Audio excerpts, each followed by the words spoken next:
Christopher James Kuhaku Blake Ko'uino, no Kapalama Mayo. Kapalama is the place where I am from back at home.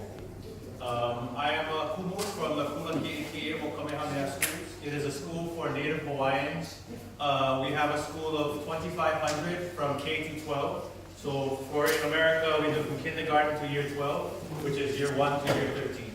What I have here, and I'm blessed to be standing in front of all of you today, in front of one of our ki'i. This is Maui Pama Mauiki, one of our popo from our history.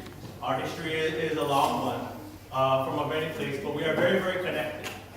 So today I've been offered to be up here, and I'm very honored to be standing here in front of you, welcoming you into Fetu Manama. This is the name of this holiday. And it was named, I believe, in November of last year, in which it was opened officially by Sir Hekenukumai Busby, and the people from Kamehameha School. And so we are blessed to be here and sharing in this space with you. And I do agree with Peter that the things that we have here are important. What I mean is, I think we have right here some of the most important information that we have gathered here as Native peoples for history.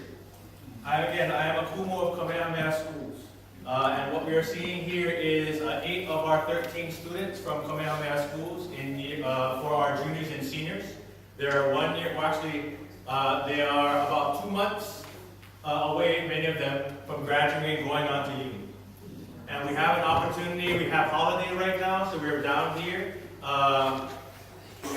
Uncle Heck has opened up his funny for us, and we're able to go and stand in one of the most amazing feats and one of the amazing examples of native and traditional knowledge in mankind. It's in my opinion. And being able to see this kind of tradition and what we have here, and to see these wonderful people in this room looking at ways of not only looking to our past, but being in our present, but being able to see our future, which is going to be important. Because I have been standing on the shoulders of many who have come before us. Our history here is a long one. In 1984, or actually in New Year's Eve day of 1983, Nainoa Thompson, navigator, leader of the Polynesian Voyaging Society, came here to study. He shared some some stories with us about how he was here, a shy Hawaiian boy at the time, who was dropped off at the airport, came down to study, because his job was to find a way to bring Hokulea, our Kaulua, our deep water sailing canoe, here to Aotearoa. So at the time, there wasn't the data that we have today. There wasn't things like which we use, such as stellarium, which is enabled to study the stars from very, very far away. He had to come here to see these stars. Hector Busby opened his doors, told us some interesting stories about how they came to be. But he opened his doors here in Aotearoa, and this is where he studied. Sir Hekenukumai took Nainoa to the places he needed to go. He took him to where Kupe landed. He took him to all these different places in which we had to learn in those ways in the past in order to help us bring Hokulea here. And we are very, very honored to be standing here on this very Aina Hanau for us. In 1983, when he learned, Hokulea landed here in Waitangi in 1985. In 1985, as Hokulea landed, there are a number of very important individuals of Kamatua that are standing here in front of you. We have Pius Mau Piailu, who is one of the most important people helping us revive our traditions of voyaging. He is the one who allowed us to be able to stand and learn how to sail and circumnavigation without the use of Western instruments. Using only the stars, using only the wind, using only the swells. And he was the one to help to inspire a whole new tradition, and for us in Hawaii, a renaissance, to bringing us back. Unlike here of the people of Aotearoa and the Maori, we lost ourselves. Even today, we're still finding ourselves. We lost our language. We lost our culture.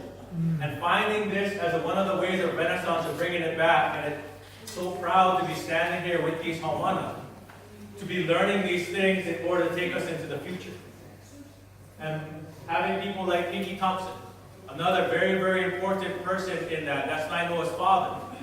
Because in that day, as Waitangi, Sir James Inani, who is also up here, came and asked us, he told us that since you have come with your waka, since you have come with Hokulea and landed here in Tokerau, that must make you Te Iwi Tua Ono Tai Tokerau. You are the 6th tribe of Tai Tokerau. You came in a waka. You must be a part of this. And so, at the time, we didn't know what that meant.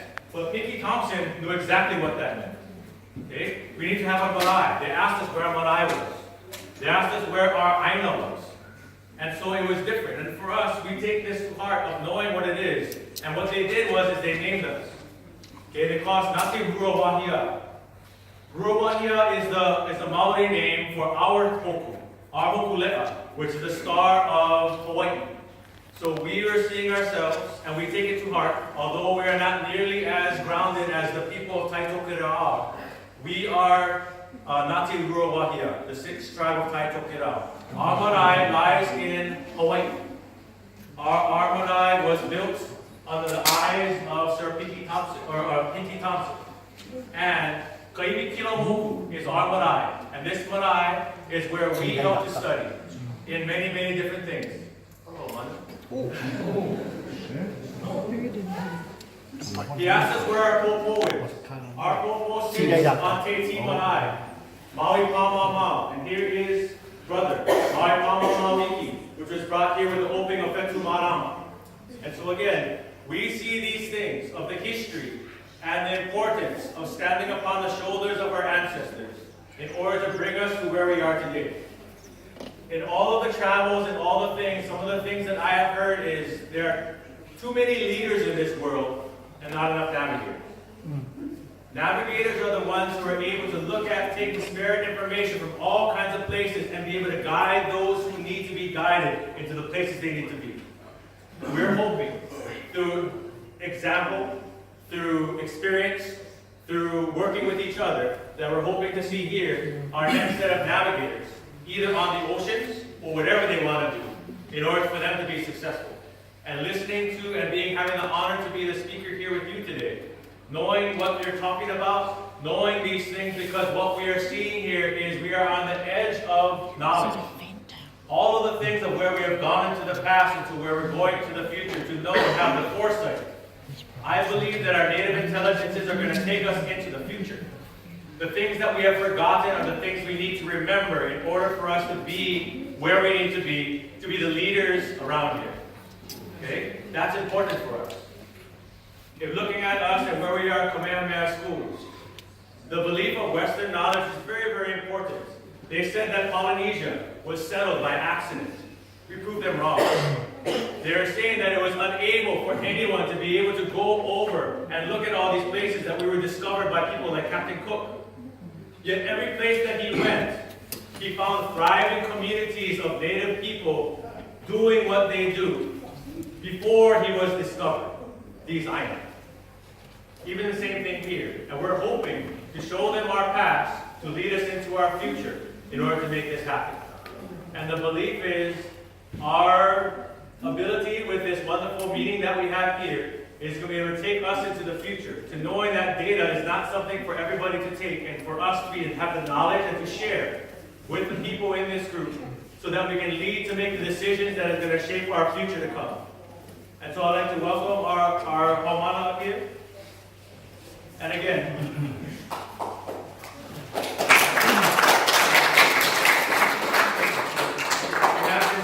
here for the past couple of nights, learning and getting acquainted not only with our star compass, that again, Sir Heck has helped us to be a part of, but also learning about this wonderful Aina, what it can give to us, what we can see, being able to learn about the breezes, looking at where the sun rises, as we move into the equinox, which is a very important time for our people. Seeing the sunrise, seeing where the sun sets, and hopefully they'll always be able to know where they're coming from and where they're going. So again, I want to thank you for the opportunity to speak. And right here we have a medley of our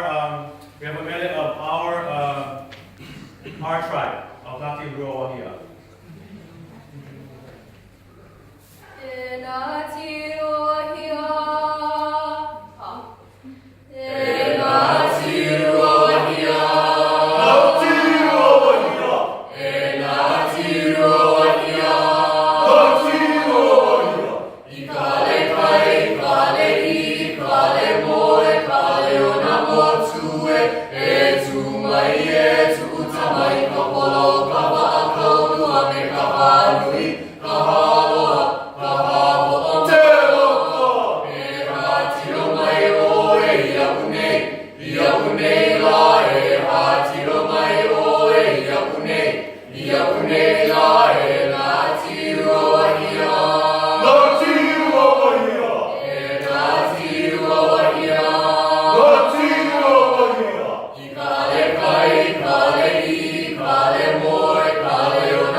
Aotearoa.